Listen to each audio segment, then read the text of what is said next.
السلام علیکم ورحمۃ اللہ تعالی وبرکاتہ۔ نحمده ونصلي ونسلم على رسوله الكريم اما بعد فاعوذ بالله من الشیطان الرجیم بسم اللہ الرحمن الرحیم۔ اولئک كتب في قلوبهم الایمان وأیدهم بروح منه۔ صدق اللہ مولانا العظیم وصدق رسولہ النبی الامین المتین الکریم، ونحن على ذلك لمن الشاکرین والشاکرین والذاکرین والحامدین والحمد للہ رب العالمین۔ ایک مرتبہ بارگاہ رسول و آل رسول میں درود و سلام کا نذرانہ عقیدت پیش کریں اور پڑھیں اللہم صلی علی سیدنا و مولانا محمد معدن الجود والکرم وآلہ الکرام وابنہ الکریم وبارک وسلم۔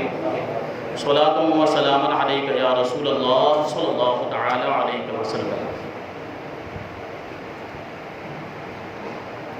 عزیزان ملت اسلامیہ، جیسا کہ آپ سب جانتے ہیں کہ آج ہم اور آپ یہاں پر اعلیٰ حضرت عظیم البرکت مجدد دین و ملت، امام عشق و محبت، امام اہل سنت، امام احمد رضا خان فاضل بریلوی رضی اللہ تعالیٰ عنہ کی بارگاہ میں خراج عقیدت پیش کرنے کے لیے حاضر آئے۔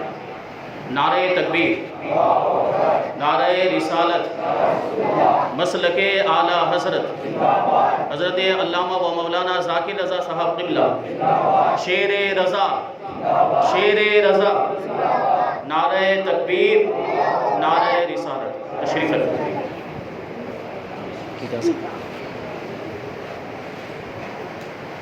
اللہ تبارک و تعالی ہماری اس محفل کو اپنی بارگاہ میں قبول فرمائے اور اس محفل کو قیامت کے دن ہمارے لیے ذریعہ نجات بنائے۔ اعلیٰ حضرت امام عشق و محبت امام احمد رضا خان فاضل بریلوی رضی اللہ تعالیٰ عنہ آپ کی علوم و فنون میں مہارت، آپ کی تصانیف اور احترام سادات، آپ کے خاندانی حالات، بچپن کے حالات، جوانی کے حالات اور فتویٰ نویسی، آپ کی کتابیں، آپ کے شاگرد، آپ کے تلامذہ، آپ کے شہزادگان، ان ساری چیزوں کے بارے میں علماء کرام تقریر اور خطاب کرتے ہی رہتے ہیں اور ہم سماعت کرتے رہتے ہیں، لیکن اعلیٰ حضرت امام عشق و محبت کی کرامتیں بہت کم لوگ بیان کرتے ہیں اور بہت کم سننے میں آتی ہیں۔ انشاءاللہ تبارک و تعالی آج ہم اعلیٰ حضرت امام عشق و محبت کی کرامتیں سنیں گے۔ کرامت کسے کہتے ہیں؟ سب سے پہلے اس کو سماعت کریں۔ کسی مومن متقی پرہیزگار سے کوئی نادر الوجود، تعجب خیز، عقل کو حیران کرنے والی بات صادر ہو، ظاہر ہو، جو عام طور پر عادتاً نہیں ہوا کرتی، اس کو کرامت کہتے ہیں۔ اعلیٰ حضرت امام عشق و محبت فرماتے ہیں کہ یہ کرامت جو ہوتی ہے یہ وہبی ہوا کرتی ہے، اللہ کی عطا ہوا کرتی ہے۔ اللہ تبارک و تعالی جسے چاہتا ہے کرامت عطا فرماتا ہے، یہ کسبی نہیں ہوتی۔ انسان اپنے اعمال کے ذریعے سے کرامت اور ولایت کو حاصل نہیں کر سکتا۔ کرامت اور ولایت وہبی ہے، اللہ کی عطا ہے، اللہ جسے چاہتا ہے اسے عطا فرماتا ہے۔ بہار شریعت کے اندر حضور صدر الشریعہ ارشاد فرماتے ہیں کہ نبی سے جو بات خلاف عادت قبل نبوت ظاہر ہو اسے ارہاس کہتے ہیں، اور نبوت کے بعد اگر کوئی ایسی بات ظاہر ہو تو اس کو معجزہ کہتے ہیں، اور معجزہ نبی کی نبوت کی دلیل ہوا کرتا ہے۔ اور اگر کسی ولی سے ایسی بات ظاہر ہو تو اسے کرامت کہا کرتے ہیں، اور عام مومنین سے اگر کوئی ایسی خلاف عادت بات ظاہر ہو تو اس کو معونت کہتے ہیں، اور بے باک فجار اور کفار سے ایسی کوئی بات ان کے موافق ظاہر ہو تو اس کو استدراج کہا جاتا ہے، اور ان کے مخالف ظاہر ہو تو اس کو اہانت کہا جاتا ہے۔ یہ بات کو ذہن میں رکھتے ہوئے چلیں، اور کرامت کا مفہوم اور کرامت کی تعریف کو ذہن نشین کریں کہ کرامت کہتے کسے ہیں۔ بنیادی طور پر جو کرامتیں ہیں اللہ تبارک و تعالی اپنے اولیاء کرام کو ان کے ذریعے سے عزت عطا فرماتا ہے۔ اولیاء کرام کی یہ جو کرامتیں ہیں یہ حق ہیں، کرامتوں کا انکار کرنے والا گمراہ ہے۔ اللہ تبارک و تعالیٰ نے اپنے ولیوں کو بڑی طاقت عطا فرمائی ہے۔ اللہ کے ولی یہ کائنات کے اندر تصرف کیا کرتے ہیں اور ان کو سفید و سیاہ کا مختار بنا دیا جاتا ہے، اور یہ ساری جو چیزیں، ساری طاقت اور سارا پاور جو ان کو عطا کیا جاتا ہے یہ حضور کی نیابت میں عطا کیا جاتا ہے۔ اولیاء کرام یہ حضور اقدس صلی اللہ علیہ وسلم کے سچے نائب ہوا کرتے ہیں۔ ان کو علوم غیبیہ عطا کیے جاتے ہیں، غیب کی خبریں دیا کرتے ہیں، چھپی ہوئی باتوں کی خبریں دیا کرتے ہیں۔ اور بہت سے اولیاء کرام تو وہ ہوتے ہیں جن کو ما کان اور وما یکون کا علم بھی عطا کیا جاتا ہے۔ روز اول سے جو کچھ ہو چکا ہے اور قیامت تک جو کچھ ہونے والا ہے، اولیاء کرام کو ساری باتیں بتا دی جاتی ہیں۔ یہاں تک کہ لوح محفوظ پر بھی ان کو اطلاع ہوتی ہے، لوح محفوظ کو ملاحظہ کر لیا کرتے ہیں۔ لیکن یہ جو نعمتیں اور یہ سب جو علوم ان کو عطا کیے جاتے ہیں حضور کے واسطے سے اور حضور کی عطا سے ملتے ہیں۔ حضور کے واسطے کے بغیر کوئی بھی ولی کسی بھی غیب پر مطلع نہیں ہو سکتا۔ مادر ذات اندھے کو اور کوڑی کو شفا دے دینا، مردے کو زندہ کر دینا، مشرق سے لے کر مغرب کے فاصلے کو ایک قدم میں طے کر لینا، یہ ساری کرامتیں اولیاء کرام کی ذات سے صادر ہوا کرتی ہیں۔ اور اولیاء کرام سے ایسی کرامتوں کا صدور ممکن ہے، محال نہیں ہے۔ لیکن وہ معجزہ جس کے تعلق سے دوسروں کے لیے ممانعت آ گئی، جیسا کہ اللہ تبارک و تعالیٰ کا جاگتی آنکھوں سے دیدار کرنا اور کلام حقیقی، یہ دوسروں کے لیے محال ہے۔ اسی طریقے سے قرآن پاک کے جیسی کوئی صورت بنا کر لانا یہ بھی دوسروں کے لیے محال ہے۔ کوئی اپنے لیے یا کسی ولی کے لیے ایسی کرامت کا دعویٰ کرے وہ کافر ہو جائے گا۔ تو یہ بات بھی ذہن میں رکھتے ہوئے چلیں، اولیاء کرام سے استمداد کرنا، ان سے مدد طلب کرنا، یہ اللہ تبارک و تعالیٰ کو بڑا محبوب اور پسند ہے۔ چاہے کسی بھی جائز لفظ کے ذریعے سے اولیاء کرام سے مدد طلب کی جائے، مراد مانگی جائے، یہ جائز ہے بلکہ محبوب اور پسندیدہ عمل ہے۔ کرامت کی بنیادی طور پر دو قسمیں ہیں، کرامات محسوسہ اور کرامات معنویہ۔ سمجھانے کی کوشش کروں گا۔ کرامات محسوسہ وہی جو ہم سمجھتے ہیں، جیسے مردے کو زندہ کر دینا، مادرزاد کوڑی اور اندھے کو شفا دے دینا، ایک قدم کے اندر مشرق سے لے کر مغرب کے فاصلے کو طے کر لینا، جانوروں سے گفتگو کرنا، دریاؤں پر حکومت کرنا، یہ سب جو کرامتیں ہیں یہ کرامات محسوسہ کہلاتی ہیں، جن کو ہم اپنے حواس ظاہرہ سے محسوس کر سکتے ہیں۔ لیکن کرامت کی دوسری قسم ہے کرامت معنویہ۔ اس کا کیا مطلب ہے؟ شریعت کی پابندی، استقامت علی الدین، تسلف فی الدین اور تقوی اور پرہیزگاری کا نام ہے کرامات معنویہ۔ اور یہ بات ذہن میں رکھیں کہ ولی کی سب سے بڑی کرامت اس کا تقوی اور اس کی پرہیزگاری ہوا کرتی ہے۔ آج ہماری عوام کا حال یہ ہے کہ ہم سمجھتے ہیں کہ ولایت کا جو معیار ہے وہ کرامت ہے۔ اگر کسی ولی کی کوئی کرامت نہ ہو تو معاذ اللہ اس کو ولی نہیں سمجھا جاتا۔ کرامت کو ولایت کا معیار اور اس کی کسوٹی سمجھتے ہیں، ایسا نہیں۔ بہت سے اولیاء کرام ایسے ہیں جن کی کوئی بھی کرامت مشہور نہیں ہے، اس کا یہ مطلب نہیں کہ وہ اللہ کے ولی نہیں ہے۔ اللہ تبارک و تعالیٰ قرآن مجید میں ارشاد فرماتا ہے ان اکرمکم عند اللہ اتقاکم، کہ بے شک اللہ کے نزدیک تمہارے درمیان سب سے زیادہ کرامت والا وہ ہوگے جو تم میں سب سے بڑا متقی اور پرہیزگار ہے۔ تو ولی کی سب سے بڑی کرامت اس کا تقوی اور اس کی پرہیزگاری، شریعت کی پابندی، استقامت علی الدین اور تسلف فی الدین ہوا کرتی ہے۔ یہ ولی کی سب سے بڑی کرامت ہے۔ یہ بنیادی طور پر کرامت کی حقیقت اور اس کی ماہیت کے اعتبار سے اس کی دو قسمیں ہیں۔ لیکن امام محقق حضرت علامہ شیخ محمد یوسف بن اسماعیل نبہانی نے اپنی کتاب جامع کرامات اولیاء میں حضرت علامہ تاج الدین سبکی رحمۃ اللہ تعالی علیہ کے حوالے سے یہ لکھا ہے کہ علامہ تاج الدین سبکی رحمۃ اللہ تعالی علیہ ارشاد فرماتے ہیں کہ کرامت اولیاء کرام کی جو کرامتیں ہوتی ہیں وہ کیفیت کے اعتبار سے ان کی 100 سے زیادہ تعداد ہے، لیکن ان میں سے حضرت علامہ سبکی نے 25 کرامتوں کو ذکر کیا ہے۔ کیفیت کے اعتبار سے کرامتوں کی 25 قسموں کو حضرت علامہ نبہانی نے اپنی تصنیف جامع کرامات اولیاء میں حضرت تاج الدین سبکی رحمۃ اللہ تعالی علیہ کے حوالے سے نقل کیا ہے۔ میں ان 25 قسموں کو آپ کے سامنے شمار کراؤں گا، توجہ کے ساتھ سماعت کریں گے۔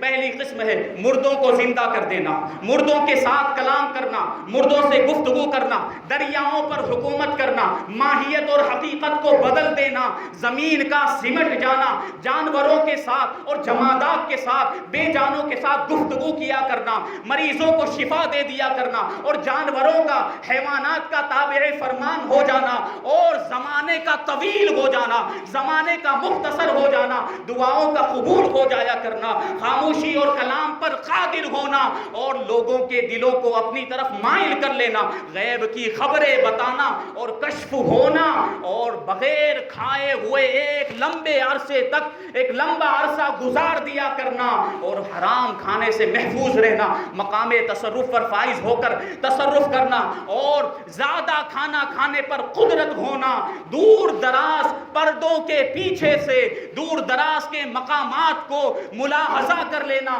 ان کا مشاہدہ کر لینا، ہیبت و دبدبا ہونا، دشمنوں کے شر سے محفوظ رہنا اور پھر زمین کے ذخیروں کو جان لینا، مختلف صورتوں کے اندر ظاہر ہونا، مشکلات کا آسان ہو جانا اور ہلاک کرنے والی چیزوں کا کہ اثر کا ان پر کوئی بھی اثر نہ ہونا، ہلاک کرنے والی چیزوں کے اثر کا ختم ہو جانا۔ یہ 25 قسمیں ہیں کرامتوں کی، اور 4 قسموں کا اضافہ کیا جاتا ہے۔ یہ تو علامہ سبکی نے 25 قسمیں ذکر کی ہیں، 4 کرامتیں ایسی ہیں جو اعلیٰ حضرت رضی اللہ تعالیٰ عنہ کی ذات سے مزید صادر ہوئی ہیں۔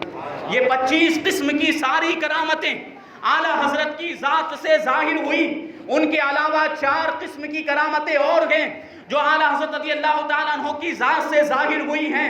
ان میں سے ایک یہ ہے کہ جو کچھ فرما دیا اللہ نے ویسا ہی کر دیا، اور جنات آپ کے تابع فرمان ہو جایا کرتے تھے، خواب میں اپنے چاہنے والوں کی دستگیری کیا کرتے، فریاد رسی کیا کرتے تھے، اور صرف زندگی میں ہی نہیں وصال کے بعد بھی آپ کی ذات سے کرامتوں کا صدور ہوتا ہی رہتا ہے۔ تو کل 29 قسمیں ہو گئی۔ کتنی؟ 29 قسمیں ہو گئی۔ یہ 29 قسم کی کرامتیں اعلیٰ حضرت رضی اللہ تعالیٰ عنہ کی ذات سے ظاہر ہوئی۔ وقت کم ہے، 29 کی 29 قسمیں بیان نہیں کی جا سکتی، صرف 6 قسمیں بیان کروں گا۔ 6 قسم کی کرامتیں اعلیٰ حضرت رضی اللہ تعالیٰ عنہ کی ذات سے جو صادر ہوئی اس کو بیان کرنے کی کوشش کروں گا۔ پہلی کرامت کون سی کرامت؟ میں نے ابھی ذکر کیا، پہلی کون سی کرامت؟ مردوں کو زندہ کرنا۔ اعلیٰ حضرت رضی اللہ تعالیٰ عنہ نے صرف دلوں کو زندہ نہیں کیا کہ صرف سنتوں کو زندہ نہیں کیا، بلکہ مردہ انسانوں کو بھی زندہ کیا ہے۔ حضرت عیسیٰ علیہ السلام ٹھوکر مارتے تھے تو مردے زندہ ہو جایا کرتے تھے۔ جو بھی اولیاء کرام مردوں کو زندہ کر کے کرامت ظاہر کرتے ہیں، ان کی یہ کرامت حضرت عیسیٰ علیہ السلام کے معجزے کا مظہر ہوا کرتی ہے۔ اعلیٰ حضرت رضی اللہ تعالیٰ عنہ کی ذات سے یہ کرامت بھی صادر ہوئی ہے۔ حضرت مفتی غلام سرور قادری رضوی اپنی کتاب الشاہ احمد رضا میں تحریر کرتے ہیں، لکھتے ہیں کہ لاہور کے اندر آج بھی اعلیٰ حضرت رضی اللہ تعالیٰ عنہ کی زندہ کرامت موجود ہے۔ شیخ حبیب الرحمن نام کے ایک شخص، انہوں نے اعلیٰ حضرت رضی اللہ تعالیٰ عنہ کے 51ویں عرس کے موقع پر 11 اپریل 1971 میں لاہور کے ایک جلسے کے اندر تقریر کرتے ہوئے اعلیٰ حضرت رضی اللہ تعالیٰ عنہ کی یہ کرامت بیان کی تھی جو ان کی آپ بیتی ہے۔ وہ کہتے ہیں کہ 1920 میں میرے دانت نکلنے کا زمانہ تھا، تقریباً 1 سال کی عمر ہوگی۔ میرے ماں باپ کے بیان کے مطابق میں بہت کمزور تھا، بیماری بہت زیادہ تھی، بخار بڑی شدت کا تھا، اور بیماری نے ایسی شدت اختیار کر لی کہ مجھے نیمونیا ہو گیا، میری سانسیں بند ہو گئی، میرے ماں باپ نے مجھے مردہ قرار دے دیا اور ایک رضائی کے اندر لپیٹ کر ایک کونے میں رکھ دیا۔ اب معاملہ یہ تھا کہ میری موت کے صدمے کی وجہ سے سارے گھر والے رو رو کر نڈھال ہو گئے۔ میں اپنے ماں باپ کا ایک لوتا بچہ تھا۔ اعلیٰ حضرت رضی اللہ تعالیٰ عنہ کے قرب میں میرے ماں باپ ایک جو ہے کہ اعلیٰ حضرت کے زیر سایہ ایک قریبی مکان میں میرے ماں باپ رہا کرتے تھے۔ اعلیٰ حضرت رضی اللہ تعالیٰ عنہ کو اس واقعے کی، اس المناک اور غمناک واقعے کی خبر ہوئی۔ آپ نے پوری تفصیل دریافت کی اور چند تعویذات عطا فرمائے۔ ارشاد فرمایا یہ تعویذات کو لے جاؤ اور بچے کی ناک میں ان تعویذات کی دھونی دی جائے، انشاءاللہ اس کا اثر ہوگا۔ اعلیٰ حضرت رضی اللہ تعالیٰ عنہ بڑے جو ہے کہ اس طریقے سے خدمات انجام دیتے، تو وہ کہتے ہیں شیخ حبیب الرحمن کہ میرے ماں باپ، میرے والدین اعلیٰ حضرت رضی اللہ تعالیٰ عنہ کے بڑے عقیدت مند تھے۔ ادھر میری سانسیں بند ہو چکی تھی، ادھر دوسری جانب انہوں نے کفن دفن کا انتظام کر لیا تھا، لیکن اعلیٰ حضرت رضی اللہ تعالیٰ عنہ کے حکم کی تعمیل بھی انہوں نے کی۔ ان تعویذات کو جلا کر میری ناک میں دھونی دی گئی، ادھر دوسری جانب کفن دفن کا انتظام ہو رہا ہے کہ اچانک رضائی کے اندر سے میرے رونے کی آواز سنائی دینے لگی۔ میری والدہ ماجدہ دوڑتے ہوئی آئی اور میرے منہ سے رضائی کو ہٹایا تو یہ منظر دیکھ کر حیران رہ گئی کہ میں دوبارہ زندہ ہو چکا تھا۔ یہ اعلیٰ حضرت رضی اللہ تعالیٰ عنہ کی کرامت ہے۔ شیخ حبیب الرحمن کہتے ہیں کہ اعلیٰ حضرت رضی اللہ تعالیٰ عنہ کی کرامت کی برکت سے اللہ تبارک و تعالیٰ نے اپنی قدرت کاملہ اور اپنی رحمت سے مجھے دوبارہ زندگی عطا فرمائی، اور آج 1971 کا یہ ان کا بیان ہے، آج میری 50 سال سے زیادہ عمر ہو گئی ہے، آج بھی میں اپنے اندر اعلیٰ حضرت کی کرامتوں کی برکتوں کو محسوس کیا کرتا ہوں۔ تو اعلیٰ حضرت نے مردوں کو زندہ بھی کیا ہے، یہ کرامتیں۔ دوسری قسم کون سی ہے؟ کرامت کی دوسری قسم کون سی تھی؟ مردوں سے کلام کرنا، مردوں سے گفتگو کرنا، بات چیت کرنا۔ ذہن میں رکھتے ہوئے چلیں، اعلیٰ حضرت رضی اللہ تعالیٰ عنہ کے تعلق سے یہ بھی بات ہے، کتابوں کے اندر ملتی ہے کہ اعلیٰ حضرت رضی اللہ تعالیٰ عنہ نے بارہا اصحاب مزار اولیاء کرام سے گفتگو فرمائی ہے۔ اولیاء کرام جو مزارات کے اندر تشریف فرما ہے، اعلیٰ حضرت رضی اللہ تعالیٰ عنہ نے ان سے گفتگو فرمائی۔ یہ ایک مرتبہ کا واقعہ ہے، حیات اعلیٰ حضرت کے اندر اس بات کو ذکر کیا۔ اعلیٰ حضرت رضی اللہ تعالیٰ عنہ غالباً 1320 ہجری میں بیسل پور تشریف لے گئے۔ مولانا عرفان علی بیسل پوری کے مکان پر آپ تشریف لے گئے، انہوں نے دعوت دی تھی، وہاں حاضر ہوئے۔ حاضر ہونے کے بعد اعلیٰ حضرت رضی اللہ تعالیٰ عنہ نے مولانا عرفان علی سے ارشاد فرمایا کہ اس علاقے میں کیا کسی ولی کا مزار شریف ہے؟ تو انہوں نے کہا کہ نہیں، میری معلومات کے مطابق یہاں تو کسی مشہور ولی کا مزار نہیں ہے۔ اعلیٰ حضرت ارشاد فرماتے ہیں مجھے تو اللہ کے ولی کی خوشبو آ رہی ہے، مجھے تو اللہ کے ولی کی خوشبو آ رہی ہے، میں ان کے مزار پر جا کر فاتحہ پڑھوں گا۔ اب ان کو خیال آیا، مولانا عرفان علی کہنے لگے کہ ہاں، اس بستی کے بالکل کنارے پر ایک بہت پرانی قبر ہے جو ایک کوٹھری کے اندر ہے، چہار دیواری کے اندر ہے، وہ کوٹھری موجود ہے، اسی کے اندر وہ قبر بھی موجود ہے۔ اعلیٰ حضرت ارشاد فرماتے ہیں کہ چلو وہاں جاتے ہیں۔ اعلیٰ حضرت رضی اللہ تعالیٰ عنہ سینکڑوں مریدین کے ساتھ، چاہنے والوں کے ساتھ، مولانا عرفان علی بھی ساتھ ہیں، وہاں پر پہنچے۔ وہاں پر تشریف لے جانے کے بعد اعلیٰ حضرت رضی اللہ تعالیٰ عنہ اس چہار دیواری کے اندر داخل ہوئے اور باہر سے دروازہ بند کر دیا گیا، کسی کو اندر جانے کی اجازت نہیں تھی۔ مولانا عرفان علی کہتے ہیں کہ تقریباً پونے گھنٹے تک اعلیٰ حضرت رضی اللہ تعالیٰ عنہ اندر رہے، پونے گھنٹے تک۔ اب وہاں پر سینکڑوں لوگ موجود ہیں، عینی شاہدین، لیکن خصوصاً مولانا عرفان صاحب کا بیان ہے کہ ایسا محسوس ہوتا تھا، ایسا معلوم ہوتا تھا کہ دو لوگ آپس میں گفتگو فرما رہے ہیں۔ ایک ولی نے دوسرے ولی سے ملاقات کی اور جو راز و نیاز کی باتیں ہوئی وہ کسی کو معلوم نہیں ہے۔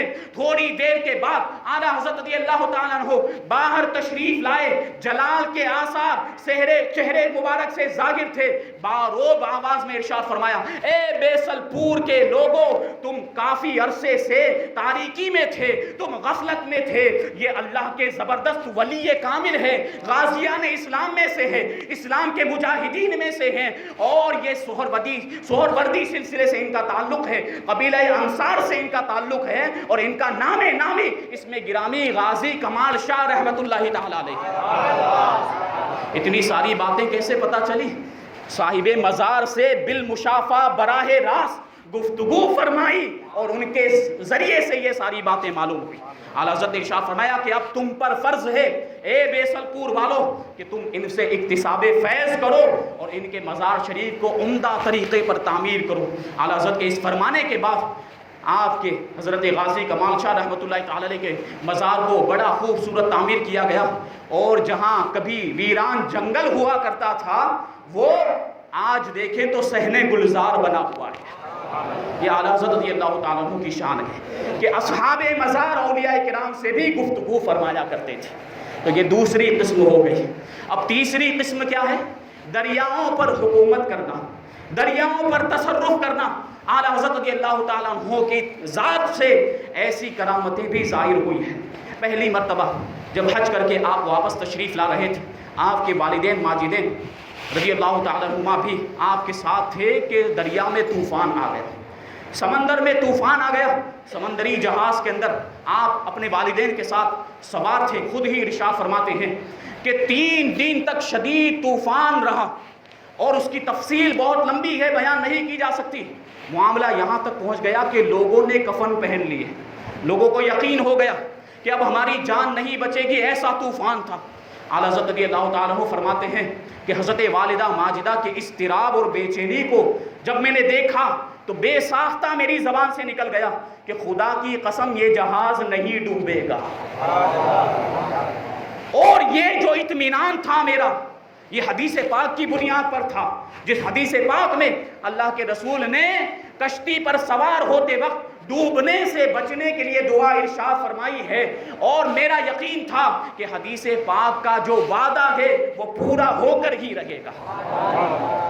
پھر تھوڑی دیر کے بعد مجھے خود اندیشہ ہوا کہ میں نے یہ قسم کھا لی ہے، یہ قسم نکل گئی ہے، تو مجھے تھوڑا جو ہے کہ یہ تأمل ہوا، اور فوراً ایک حدیث یاد آئی جس میں اللہ کے رسول صلی اللہ علیہ وسلم ارشاد فرماتے ہیں من یتعلی علی اللہ یکذبہ، کہ جو اللہ پر قسم کھاتا ہے اللہ اس کی قسم کو رد فرما دیا کرتا ہے۔ تو مجھے تھوڑی حیرانی پریشانی ہوئی، فوراً میں نے اللہ تبارک و تعالیٰ کی بارگاہ میں رجوع کیا، حضور اقدس صلی اللہ علیہ وسلم کی رحمت سے مدد طلب کی، تو وہ ہوائے مخالف، وہ طوفان جو 3 دن سے جاری تھا 2 گھڑی میں ختم ہو گیا، اور پورے جہاز والوں کو اللہ تبارک و تعالیٰ نے نجات عطا فرمائی۔ یہ سمندر پر حکومت۔ ایک واقعہ اور اسی طریقے کا حضور صدر الشریعہ حضرت علامہ امجد علی صاحب بہار شریعت بیان کرتے ہیں، حیات اعلیٰ حضرت کے اندر اس کو ملک العلماء نے ذکر کیا۔ فرماتے ہیں کہ ایک مرتبہ ہم اعلیٰ حضرت رضی اللہ تعالیٰ عنہ سے حدیث کا درس لے رہے تھے، اعلیٰ حضرت ہمیں حدیث پڑھا رہے تھے کہ اچانک خلاف عادت کھڑے ہو گئے، وہاں سے چلے گئے، اور تقریباً 15 منٹ کے بعد بڑے متفکر حیران و پریشان واپس تشریف لائے، اور کیفیت یہ تھی کہ آپ کی آستینوں کے ساتھ آپ کے دونوں ہاتھ مبارک بھیگے ہوئے تھے، اور مجھے بڑا تعجب ہوا۔ آنے کے بعد اعلیٰ حضرت رضی اللہ تعالیٰ عنہ نے مجھے حکم دیا کہ خشک سوکھا ہوا کرتا لے کر آؤ۔ میں نے کرتا حاضر کیا، اعلیٰ حضرت رضی اللہ تعالیٰ عنہ نے کرتا تبدیل فرمایا اور حدیث کا درس دینے میں مشغول ہو گئے۔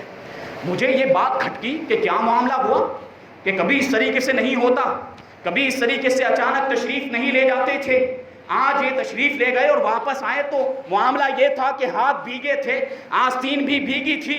میں نے وہ دن، وہ وقت اور وہ تاریخ کو نوٹ کر لیا۔ حضور صدر الشریعہ فرماتے ہیں میں نے وہ دن اور تاریخ اور وقت کو نوٹ کر لیا۔ 11 دن کے بعد ایک جماعت تحفے تحائف لے کر اعلیٰ حضرت رضی اللہ تعالیٰ عنہ کی بارگاہ میں حاضر ہوئی اور تحفے تحائف پیش کیے۔ جب وہ لوگ واپس جانے لگے تو میں نے ان کا حال دریافت کیا کہ تمہارا مکان کہاں ہے، کہاں سے تم لوگ تشریف لائے ہو اور آنا کیسے ہوا، آنے کا مقصد کیا تھا؟ تو انہوں نے اپنا پورا واقعہ بیان کیا کہ فلاں تاریخ کو ہم سمندر میں کشتی پر سوار ہوئے تو طوفان آ گیا، ہوائیں تیز چلنے لگی، موجیں بھی زیادہ ہونے لگی، اور اب کشتی کے الٹ جانے کا اور ہم سب کے ڈوب جانے کا خطرہ پیدا ہو گیا۔ ہم سب کشتی والوں نے اعلیٰ حضرت رضی اللہ تعالیٰ عنہ سے توسل کیا، اعلیٰ حضرت کا وسیلہ اللہ کی بارگاہ میں پیش کیا، ہم نے نظر مانی، ادھر نظر ماننی تھی، اعلیٰ حضرت کا وسیلہ پیش کرنا تھا کہ ہم کیا دیکھتے ہیں کہ ایک شخص دریا میں سے نمودار ہوئے اور کشتی کے کنارے کو پکڑ کر کنارے پر پہنچا دیا۔ اس طریقے سے اعلیٰ حضرت رضی اللہ تعالیٰ عنہ کی برکت سے اللہ تبارک و تعالیٰ نے ہم سارے کشتی والوں کو طوفان سے نجات عطا فرمائی ہے۔ تو اسی نظر کو پورا کرنے کے لیے، اسی منت کو پورا کرنے کے لیے اور اسی اعلیٰ حضرت رضی اللہ تعالیٰ عنہ کی زیارت کے لیے ہم یہاں پر آئے۔ اب حضور صدر الشریعہ کو بات سمجھ میں آ گئی کہ اس دن اعلیٰ حضرت رضی اللہ تعالیٰ عنہ جو خلاف عادت تشریف لے گئے تھے اور واپس آنے پر آپ کے ہاتھ مبارک جو بھیگے ہوئے تھے، تو آپ ان کی دستگیری کے لیے تشریف لے گئے تھے، کشتی کو طوفان سے بچانے کے لیے گئے تھے۔ یہ ہے دریاؤں پر حکومت، دریاؤں پر تصرف۔ یہ 3 قسم کی کرامتیں ہو گئی۔ اور چوتھی قسم کی کرامت انقلاب ماہیت، حقیقت کو بدل دینا، حقیقت کو تبدیل کر دینا۔ حضرت محمود جان رحمۃ اللہ تعالی علیہ جو اعلیٰ حضرت رضی اللہ تعالیٰ عنہ کے خلیفہ، جن کا مزار پاک جام نگر میں جام جوت پور کے اندر موجود ہے، الحمدللہ بار بار حضرت کے مزار پر حاضر ہونے کی سعادت حاصل ہوئی۔ حضرت سید محمود جان رحمۃ اللہ تعالی علیہ بیان کرتے ہیں کہ سید سلیمان اشرف جو علی گڑھ مسلم یونیورسٹی کے پروفیسر تھے، وہ ایک مرتبہ اعلیٰ حضرت رضی اللہ تعالیٰ عنہ کی خدمت میں حاضر ہوئے تو اعلیٰ حضرت رضی اللہ تعالیٰ عنہ کے سامنے کچھ پھل خربوزے کے رکھے ہوئے تھے، خربوزہ جس کو ہم سکاٹیٹی کہتے ہیں، وہ پھل، وہ خربوزے رکھے ہوئے تھے۔ اعلیٰ حضرت رضی اللہ تعالیٰ عنہ نے حضرت سید سلیمان اشرف صاحب کو کھانے کا حکم دیا تو حضرت سید سلیمان اشرف بہاری رحمۃ اللہ تعالیٰ علیہ نے 11 مرتبہ سورہ اخلاص یعنی قل هو اللہ احد پڑھ کے ایک خربوزے کو کاٹا تو وہ پھیکا نکلا۔ جب اعلیٰ حضرت رضی اللہ تعالیٰ عنہ نے دیکھا تو آپ نے بھی ایک خربوزہ اٹھایا اور صرف ایک مرتبہ سورہ اخلاص پڑھ کے اس کو کاٹا تو وہ میٹھا نکلا۔ سارے پھل ہو سکتا ہے کہ پھیکے تھے، لیکن اعلیٰ حضرت رضی اللہ تعالیٰ عنہ نے جیسے ہی اس پھل کو چھوا ہے وہ پھیکا پھل بھی میٹھا ہو گیا ہے۔ یہ ہے انقلاب ماہیت، حقیقت کا تبدیل ہو جانا کہ جو پھل پھیکے تھے اعلیٰ حضرت کی کرامت کی بنیاد پر وہ پھل میٹھے ہو گئے۔ سید سلیمان اشرف عرض کرتے ہیں کہ میں 11 مرتبہ سورہ اخلاص پڑھوں تو پھل پھیکا ہی رہے اور آپ ایک مرتبہ پڑھیں اور پھل میٹھا ہو جائے۔ یہ شان ہے، یہ انقلاب ماہیت۔ حضرت علامہ محمد حسین میرٹھی رحمۃ اللہ تعالی علیہ بیان کرتے ہیں کہ میں ایک مرتبہ بریلی شریف حاضر ہوا، اعلیٰ حضرت رضی اللہ تعالیٰ عنہ کی بارگاہ میں 2 دن تک میں رہا۔ پھر مجھے پتا چلا کہ اعلیٰ حضرت رضی اللہ تعالیٰ عنہ آج ایک دیہات میں تشریف لے جانے والے ہیں کہ آپ کے ایک مرید خاص خان صاحب نے آپ کی دعوت کی تھی۔ میں نے سوچا کہ اگر میں بھی ساتھ چلوں تو زیادہ صحبت کا موقع ملے گا، تو میں نے اجازت لے لی کہ حضور کے ساتھ تشریف لے جاؤں۔ اعلیٰ حضرت رضی اللہ تعالیٰ عنہ نے مجھے اجازت دے دی۔ اب ہم لوگ عصر کے وقت اسٹیشن پر پہنچے اور اسٹیشن پر عصر کی نماز ادا کی گئی اور وہاں پھر ہم سب اتر گئے اور بیل گاڑیوں پر سوار ہو گئے۔ اعلیٰ حضرت رضی اللہ تعالیٰ عنہ پالکی میں سوار ہوئے۔ وہاں سے اسٹیشن سے جو ان کا گاؤں تھا خان صاحب کا، وہ تقریباً 4-5 میل کے فاصلے پر تھا۔ جب اس گاؤں میں پہنچے تو معاملہ یہ تھا کہ جس کو بھی پتہ چلتا تھا وہ اعلیٰ حضرت کے دیدار کے لیے وہاں پر آ جایا کرتا۔ لوگوں کے آنے جانے کا تانتا بن گیا، لوگ زیارت کے لیے آتے جاتے اور ہر وقت کثرت کے ساتھ لوگ وہاں پر موجود رہتے۔ اور میزبان صاحب نے ایسا انتظام کیا تھا کہ ہر وقت کے کھانے میں مرغ مسلم کے گوشت کو تیار کیا جاتا تھا اور مرغ کا گوشت اعلیٰ حضرت کی بارگاہ میں پیش کیا جاتا۔ اب واپسی کا وقت آ گیا اور 2 بجے کا وقت واپس ہونے کے لیے مقرر ہوا۔ ہم لوگ سب ظہر کی نماز پڑھنے کے بعد اسٹیشن پر پہنچے، اسٹیشن کے لیے روانہ ہو گئے۔ اب سخت گرمی کا موسم اور دوپہر کا 2 بجے کا جو وقت ہوتا ہے، کتنی تیز دھوپ ہوتی ہے۔ حضرت مولانا محمد حسین میرٹھی کہتے ہیں کہ مجھے تعجب ہوا کہ اعلیٰ حضرت رضی اللہ تعالیٰ عنہ کا مزاج بہت زیادہ گرم ہے، اور دوسری جانب گرمی کا موسم اور اتنی تیز دھوپ ہے، پتہ نہیں کیا ہوگا، مگر خداوند تعالیٰ کی قدرت دیکھیے کہ ابھی ہم 5-20 قدم ہی چلے تھے، 15-20 قدم ہی چلے تھے کہ ایک بادل نمودار ہوا اور پورے قافلے پر اس نے سایہ کر دیا، اور وہ بادل اسٹیشن تک ہمارے ساتھ ہی چلتا رہا، ساتھ ہی چلتا رہا۔ یہ اعلیٰ حضرت رضی اللہ تعالیٰ عنہ کی کرامت تھی کہ موسم نہیں تھا، گرمی کا موسم تھا، بادل کا کوئی نام و نشان نہیں تھا، لیکن اچانک تیز تپتی ہوئی دھوپ کے اندر بھی بادل نمودار ہوا اور اعلیٰ حضرت رضی اللہ تعالیٰ عنہ کے پورے قافلے پر وہ سائبان بن گیا۔ یہ دیکھیں موسم کی تبدیلی، انقلاب ماہیت، حقیقت کا تبدیل ہو جانا، کہ موسم کچھ اور تھا اور کچھ اور ہی ہو گیا۔ یہ شان ہے۔ یہ 4 قسم کی کرامتیں۔ پانچویں کرامت کون سی؟ زمین کا سمٹ جانا، فاصلوں کا کم ہو جانا، یہ اولیاء کرام کی بڑی کرامت ہے۔ اعلیٰ حضرت رضی اللہ تعالیٰ عنہ کی ذات سے یہ کرامت بھی ظاہر ہوئی ہے۔ حضرت علامہ حمید الرحمن، جو علامہ جمیل الرحمن رحمۃ اللہ تعالیٰ علیہ کے صاحبزادے، جن کا سلام اے شہنشاہ مدینہ ہم پڑھا کرتے ہیں، جس کا مقطع ہے میں وہ سنی ہوں جمیل قادری، مرنے کے بعد میرا لاشا بھی کہے گا کیا؟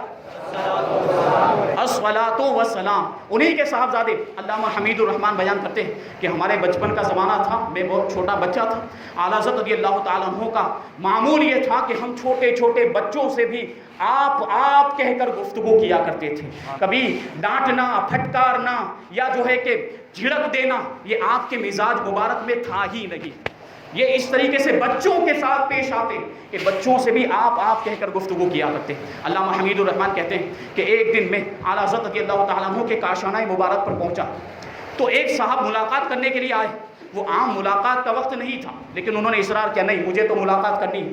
تو میں اعلیٰ حضرت رضی اللہ تعالیٰ عنہ کے خاص کمرے میں پیغام پہنچانے کے لیے گیا، تو میں نے دیکھا کہ اعلیٰ حضرت رضی اللہ تعالیٰ عنہ اپنے خاص کمرے کے اندر موجود نہیں۔ اب سارے لوگ جو وہاں پر حاضر تھے سب نے ڈھونڈنا شروع کر دیا، خاص کمرے میں ڈھونڈا، پورے مکان کو چھان ڈالا، لیکن اعلیٰ حضرت رضی اللہ تعالیٰ عنہ کہیں پر بھی نظر نہیں آئے۔ اب سب حیران و پریشان کہ حضرت کہاں گئے ہوں گے، کہاں تشریف لے گئے۔ سب اسی شش و پنج میں تھے کہ اچانک اعلیٰ حضرت رضی اللہ تعالیٰ عنہ اپنے اسی خاص کمرے سے باہر تشریف لائے۔ اب سب حیران و پریشان پوچھنے لگے حضور ہم نے پورے گھر کو چھانا، آپ کے کمرے کو بھی تلاش کیا، آپ نظر نہیں آئے، لیکن آخر کار آپ اپنے خاص کمرے ہی سے برآمد ہوئے، اس میں کیا راز ہے؟ جب لوگوں نے بہت زیادہ اصرار کیا، اعلیٰ حضرت رضی اللہ تعالیٰ عنہ ارشاد فرماتے ہیں، وہ جمعرات کا دن تھا، فرماتے ہیں کہ ہر جمعرات کو اسی وقت اس کمرے سے یعنی بریلی شریف سے ہر جمعرات کو مدینہ منورہ میں حاضری دیا کرتا ہوں۔ یہ دیکھیے ہندوستان بریلی شریف کہاں ہے، مدینہ منورہ کہاں ہے، زمین کے فاصلے سمٹ جاتے ہیں۔ اولیاء کرام کے لیے یہی تو وہ کرامت ہے جس کو کہا جاتا ہے زمین کا سمٹ جانا، فاصلوں کا کم ہو جانا۔ اس کی تصدیق ایک دو دوسرے واقعے سے ہوتی۔ قطب مدینہ حضرت علامہ ضیاء الدین مدنی جو مدینہ ہجرت کر گئے تھے، مدینے میں ہی رہا کرتے تھے، ان کا بیان ہے کہ ایک مرتبہ میں حضور اکرم صلی اللہ علیہ وسلم کے مزار مبارک پر حاضر ہوا اور صلاۃ و سلام عرض کرنے کے بعد میں باب السلام پہنچ گیا تو اچانک میری نظر سنہری جالیوں کی طرف چلی گئی۔ تو میں نے کیا دیکھا کہ اعلیٰ حضرت امام احمد رضا خان فاضل بریلوی رضی اللہ تعالیٰ عنہ حضور اقدس صلی اللہ علیہ وسلم کے مواجہہ شریف کے سامنے دست بستہ کھڑے ہوئے۔ اب مجھے تعجب ہوا کہ اعلیٰ حضرت رضی اللہ تعالیٰ عنہ مدینہ منورہ تشریف لائے اور مجھے معلوم بھی نہیں ہوا۔ تو میں فوراً باب السلام سے سنہری جالیوں کی طرف گیا۔ جب میں وہاں پہنچا تو اعلیٰ حضرت نظر نہیں آئے۔ پھر میں باب السلام واپس آیا اور پھر سنہری جالیوں کی طرف نظر کر کے دیکھا تو پھر اعلیٰ حضرت رضی اللہ تعالیٰ عنہ وہیں پر نظر آئے۔ میں دوبارہ باب السلام سے سنہری جالیوں کے قریب پہنچا، پھر اعلیٰ حضرت غائب ہو گئے۔ تیسری مرتبہ بھی ایسا ہوا۔ اب مجھے سمجھ میں آ گیا کہ یہ محبوب اور محب کا معاملہ ہے، مجھے اس کے درمیان دخل اندازی نہیں کرنی چاہیے۔ اعلیٰ حضرت ہندوستان میں موجود تھے، لیکن وہاں مدینہ منورہ میں سرکار اقدس صلی اللہ علیہ وسلم کے مواجہ شریف میں بھی دست بستہ حضرت قطب مدینہ ضیاء الدین مدنی رحمت اللہ تعالی علیہ کو نظر بھی آ رہے ہیں۔ یہ ہے کرامت، یہ ہے زمین کا سمٹ جانا، یہ شان ہے اعلیٰ حضرت رضی اللہ تعالیٰ عنہ کی۔ آخری کرامت عرض کر دوں، اس کے بعد اپنی بات کو ختم کر دوں گا۔ جانوروں سے گفتگو کرنا، چھٹی کرامت کیا ہے؟ جانوروں سے گفتگو کرنا۔ اعلیٰ حضرت رضی اللہ تعالیٰ عنہ کے زمانے میں ایک مولانا نور الدین صاحب تھے، ان کا بیان ہے کہ میں انگریزی حکومت کا ملازم تھا اور اتفاق سے میری جو ڈیوٹی تھی وہ بریلی شریف میں لگ گئی۔ میں حضرت شیر محمد صاحب شرف پوری رحمت اللہ تعالی علیہ کا مرید تھا، اور حضرت کی نصیحت تھی کہ جہاں بھی جاؤ وہاں کے بزرگوں کی بارگاہ میں حاضری دیا کرتا۔ تو میں اپنے پیر و مرشد کے حکم کے مطابق اعلیٰ حضرت رضی اللہ تعالیٰ عنہ کی بارگاہ میں حاضری دیا کرتا تھا۔ مولانا نور الدین کہتے ہیں کہ ایک مرتبہ اسی طریقے سے اعلیٰ حضرت رضی اللہ تعالیٰ عنہ کی بارگاہ میں حاضر تھا کہ 2 انگریز آئے، اور 2 انگریزوں نے آنے کے بعد اعلیٰ حضرت رضی اللہ تعالیٰ عنہ سے گفتگو شروع کر دی۔ وہ کہنے لگے تم کہتے ہو کہ تمہارے رسول صلی اللہ علیہ وسلم کی حدیث ہے کہ علماء امتی کا انبیاء بنی اسرائیل، میری امت کے علماء، میری امت کے عالم بنی اسرائیل کے انبیاء کی طرح ہیں، کیا تم اس بات کا ثبوت دے سکتے ہو؟ بنی اسرائیل کے جو پیغمبر تھے وہ جانوروں کی بولیاں بھی سمجھا کرتے تھے، جانوروں سے گفتگو کیا کرتے تھے۔ تم پیغمبر اسلام کی امت کے ایک عالم ہو، کیا تمہارے اندر ایسی کوئی صلاحیت ہے؟ اعلیٰ حضرت رضی اللہ تعالیٰ عنہ سے ابھی یہ گفتگو ہو رہی تھی کہ اچانک 2 پونجے، جس کو گجراتی میں سارس کہا جاتا ہے، جو پرندہ ہوتا ہے سارس، وہ 2 پونجے اڑتی ہوئی وہاں سے گزری۔ تو دونوں انگریزوں نے جب ان کو دیکھا تو کہنے لگے کہ یہ جو 2 پونجے اڑ کر جا رہی ہیں یہ آپس میں کیا گفتگو کر رہی ہیں، ہم کو بتا۔ اعلیٰ حضرت رضی اللہ تعالیٰ عنہ ارشاد فرماتے ہیں کہ میں تو خاک پائے اقدس کا ایک ادنا غلام ہوں۔ اعلیٰ حضرت نے انکساری کا اظہار کیا، میں یہ نہیں کر سکتا، لیکن ان لوگوں نے بہت زیادہ اصرار کیا تو اعلیٰ حضرت رضی اللہ تعالیٰ عنہ نے ارشاد فرمایا کہ جب تم اتنا اصرار ہی کرتے ہو تو سن لو وہ کیا گفتگو کر رہی ہیں۔ ان میں سے جو اگلی جو سارس ہے، جو آگے جا رہی ہے، وہ پچھلی سارس سے کہہ رہی ہے کہ جلدی کرو اندھیرا ہو رہا ہے، اور پچھلی سارس اس کے جواب میں کہہ رہی ہے، جو پچھلی گونج ہے جو پیچھے آ رہی ہے وہ آگے والی سارس کے جواب میں کہہ رہی ہے کہ پچھلی جگہ پر جہاں ہم بڑی جلدی میں بڑی تیزی کے ساتھ اترے تھے وہاں میرے بائیں پاؤں میں ایک کانٹا چھپ گیا تھا، اس کی وجہ سے اب تیزی کے ساتھ میرے سے اڑا نہیں جا سکتا، میں تیزی کے ساتھ نہیں اڑ سکتی ہوں، تم آہستہ آہستہ چلو، میں پورے زور کے ساتھ اڑوں گی یہاں تک کہ تمہارے ساتھ میں رہ سکوں۔ یہ گفتگو اعلیٰ حضرت رضی اللہ تعالیٰ عنہ نے ان دونوں پرندوں کی ان 2 انگریزوں کو سنائی۔ اب وہ انگریز جو تھے وہ بندوقیں لیے ہوئے تھے، بڑے نشانہ باز تھے، ان میں سے ایک انگریز نے فوراً نشانہ لگایا، ایک سارس کو گولی ماری، جیسے ہی گولی لگی وہ سارس زمین پر گر کر تڑپنے لگی، اور فوراً آگے بڑھ کر جب انگریز نے اس کو دیکھا تو یہ وہی سارس تھی جو پیچھے چل رہی تھی، جس کے پاؤں میں کانٹا لگا تھا۔ جب انگریز نے اس سارس کو اٹھا کر دیکھا تو یہ منظر دیکھ کر اس کی حیرت کی انتہا نہیں رہی کہ واقعی اس کے بائیں پاؤں میں کانٹا چبھا ہوا تھا۔ اعلیٰ حضرت رضی اللہ تعالیٰ عنہ کی یہ کرامت دیکھ کر دونوں انگریز کلمہ پڑھ کے مسلمان ہو گئے اور کہنے لگے کہ یقیناً پیغمبر اسلام کا جو دین ہے وہ سچا دین ہے اور سچا مذہب ہے۔ یہ شان ہے اعلیٰ حضرت کی کہ جانوروں کی بولی کو بھی سمجھا کرتے تھے، جانوروں کی باتوں کو بھی سن لیا کرتے تھے۔ اور کرامتوں کا سلسلہ تو بہت زیادہ ہے، وقت کم ہے۔ اللہ تبارک و تعالی جو کچھ بھی بیان ہوا اس پر ہمیں عمل کرنے کی توفیق عطا فرمائے۔ اعلیٰ حضرت امام عشق محبت کے نقش قدم پر چلنے کی توفیق عطا فرمائے، اور اعلیٰ حضرت رضی اللہ تعالیٰ عنہ کے عشق کے صدقے میں ہمیں بھی عاشق رسول بنائے۔ وما علینا الا البلاغ۔